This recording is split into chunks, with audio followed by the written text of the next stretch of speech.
యువకత్వంలో ప్రవేశిస్తున్న గోపిలో ఆకర్షణ అభివృద్ధి చెందింది. రకరకాల ఆశలు పెట్టి అతన్ని వశపరుచుకోవటానికి వలలు విసరటం ప్రారంభించింది నిర్మల. చివరకు మగతనం లేదని ఎత్తిపొడిచిన ప్రయోజనం శూన్యమయ్యింది. ఈ బెడద తప్పించుకోవటానికి ఇందిర లేని సమయంలో బసకు రావటం మానేశాడు గోపి. ఇంత జరుగుతున్న నిర్మల ఎత్తులు ఇందిరకు తెలియవు. రామారావు పెట్టుబడి పట్టుదలతో న్యూ ఇండియా హోటల్కి ఎదురుగా ఓ గది అద్దెకు తీసుకుని 10 కొత్త సైకిళ్లతో షాపు తెరిచాడు గోపి. గాలి కొట్టడం, పంచర్లు వేయటం, మైనర్ రిపేరింగ్లు ఒక మెకానిక్ సహాయంతో కొద్ది కాలంలోనే నేర్చుకున్నాడు. వచ్చిన ఆదా అంతా రోజు ఇంద్రికిచ్చేవాడు.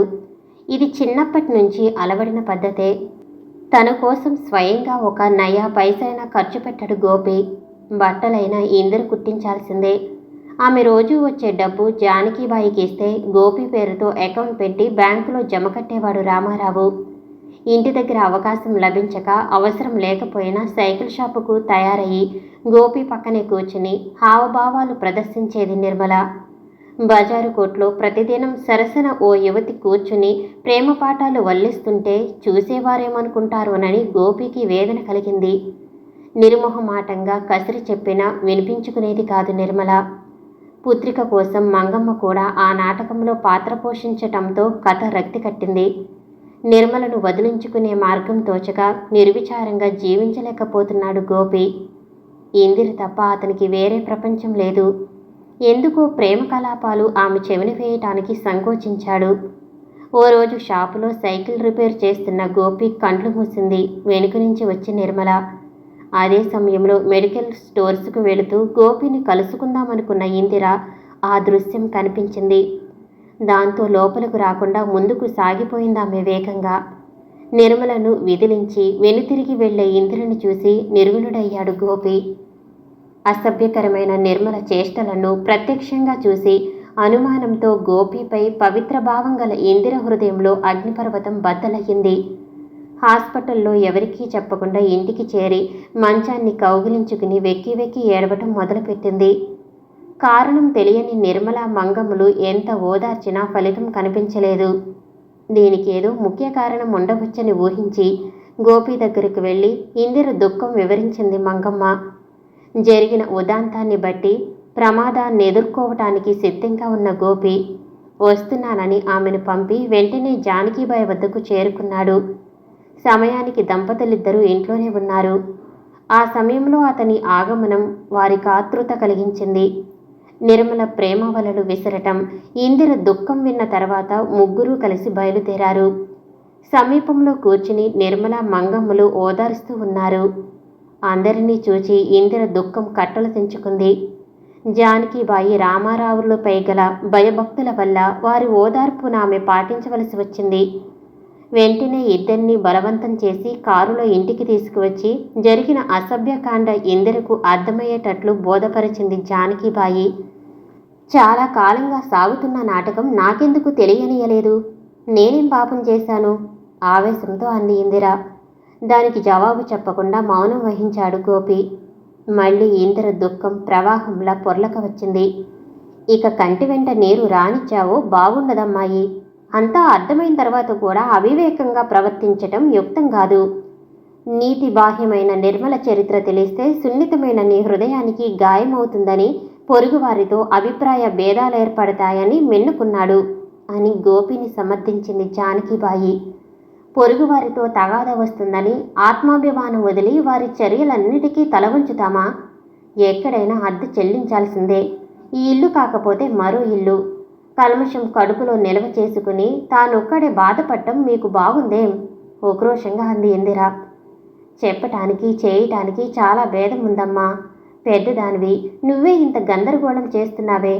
పసివాడైన గోపి ఏమి చేయగలడో ఆలోచించు మృదువుగా మందలించింది జానకిబాయి. గారాబంగా గోపిని బుజ్జాయిని చేసి మాట్లాడుతున్నారని దెప్పి పొడిచింది ఇందిర. బుజ్జాబాయి కాకపోతే వయసు మళ్ళిందంటావా మావానికి? గోపి తల నిమురుతూ అంది జానకిబాయి. ఓహో, గోపి రాణిగారు ఒకటయ్యారుగా. నేను మా అమ్మాయేనా పార్టీ కట్టలేకపోయింది అని చిన్నబోయిన ఇందిరను తన పక్కన కూర్చోబెట్టుకున్నాడు రామారావు. మన పరిహాసాలు చర్చలు మామూలే గాని ఇందిరా గోపీలను మన ఇంట్లోనే ఉంచుకుంటే సమస్యలన్నీ పరిష్కారమవుతాయి. ఏమంటారు మరి? కాదంటానా? అదేగా మనకు కావాల్సింది. పక్కన 3 గదుల పోర్షన్ వారికి ఇస్తే సరిపోతుంది. తల్లిదండ్రుల ఆదరిస్తున్న జానకీబాయి దంపతుల ఆజ్ఞలకు ఇందిరా గోపీలు బద్దులయ్యారు. నిర్మల దాడి తప్పినందుకు గోపి లోలోన సంతోషించాడు. రామారావుతో కలిసి కారులో వెళ్లి సామానులన్నీ తెచ్చి తమకు ప్రత్యేకించిన పోర్షన్లో సర్దుకుంది ఇందిర. శాంత వాతావరణంలో ఎవరి పనుల్లో వారు లీనమయ్యారు.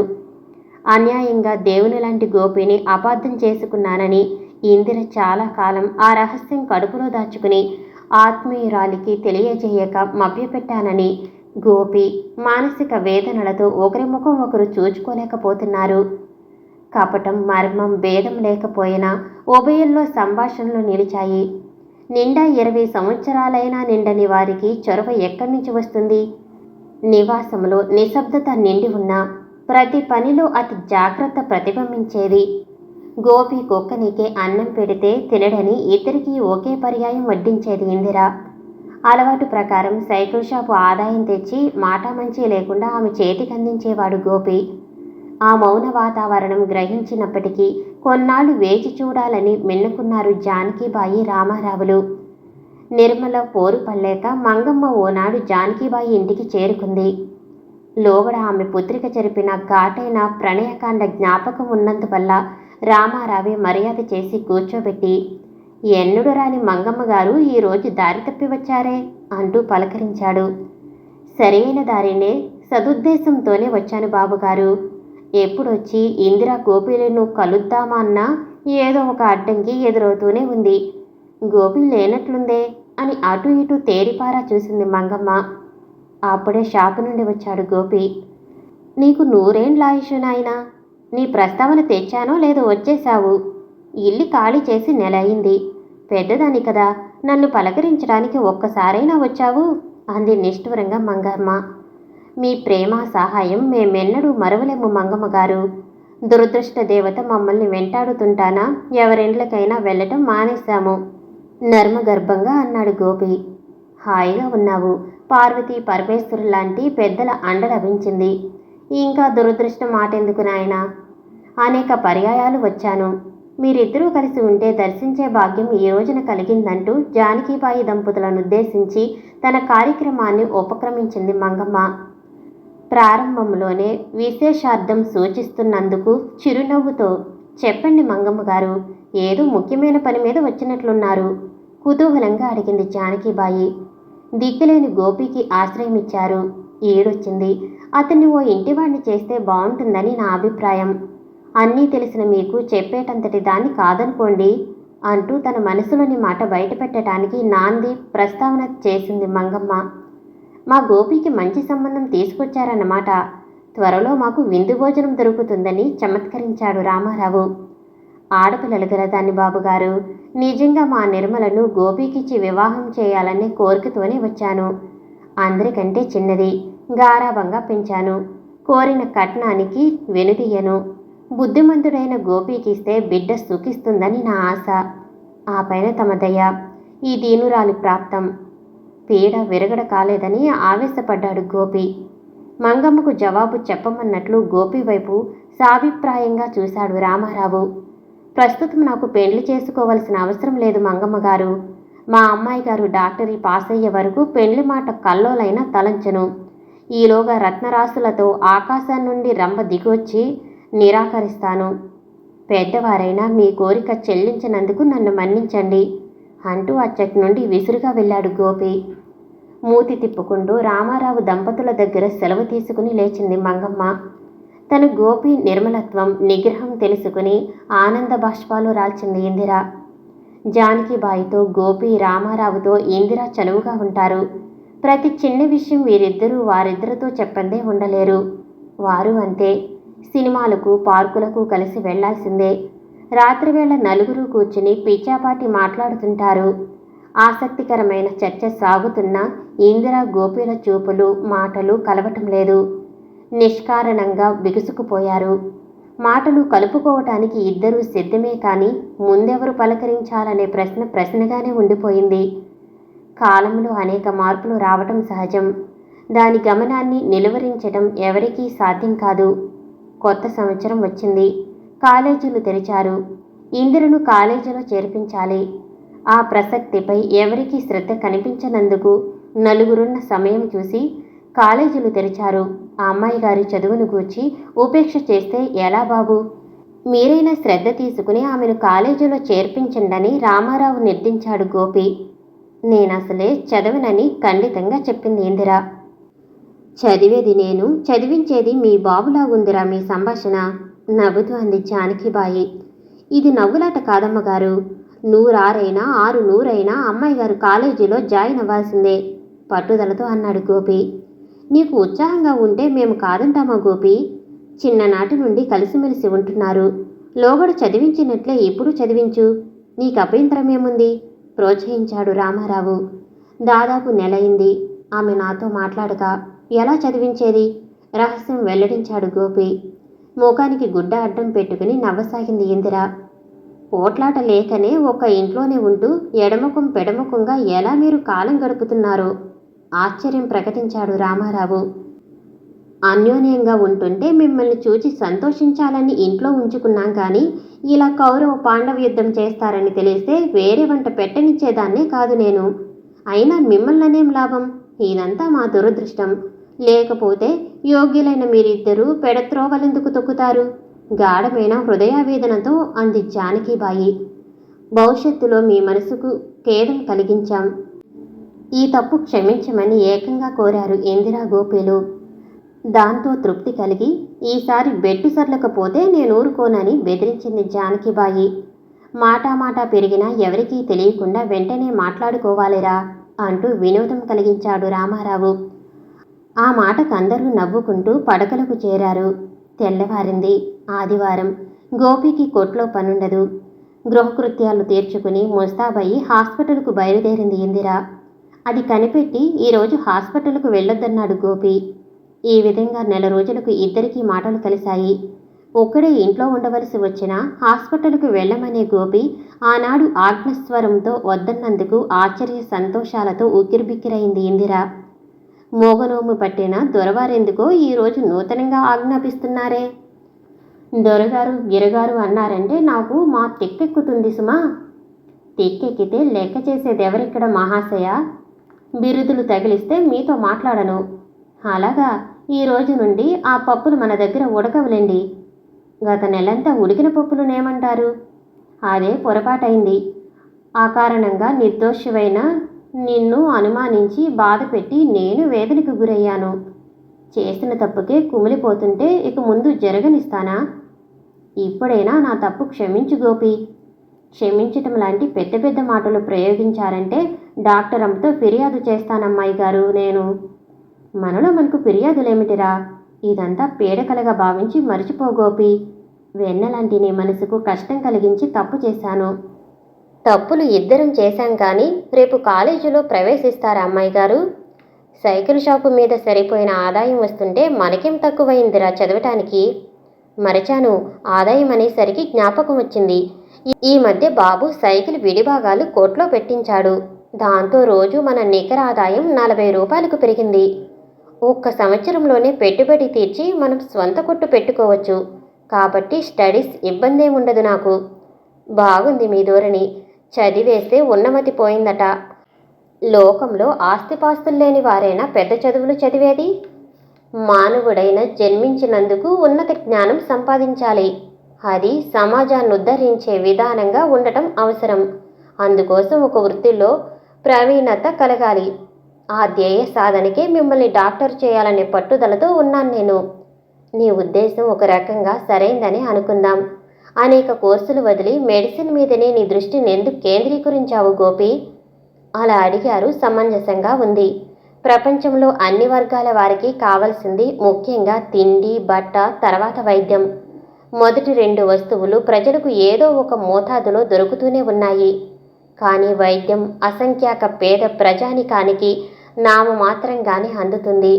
దీనికి ప్రభుత్వం ఎన్ని వైద్యశాలలు స్థాపించినా, ఎన్ని కోట్లు ఖర్చు పెట్టినా ప్రయోజనం కలగటం లేదు. మన విషయమే జ్ఞాపకం తెచ్చుకోండి. పసి వయసులో నా అన్నవారు లేక హాస్పిటల్లో చేర్చితే మత్తుమందుతో నిద్రపుచ్చి మరుసటి దినం కుక్కలను తరిమినట్లు మానవత్వం మరిచి మనల్ని గెంటారు వార్డుబాయలు. మెడిసిన్ చదివి ఆ మానవత్వ విలువలను ఉద్ధరించి మీరు ఆదర్శమైన డాక్టరు కావాలని ఆశతోనున్నాను. నా ఆశ నిరాశ చేయొద్దు అమ్మాయి గారు.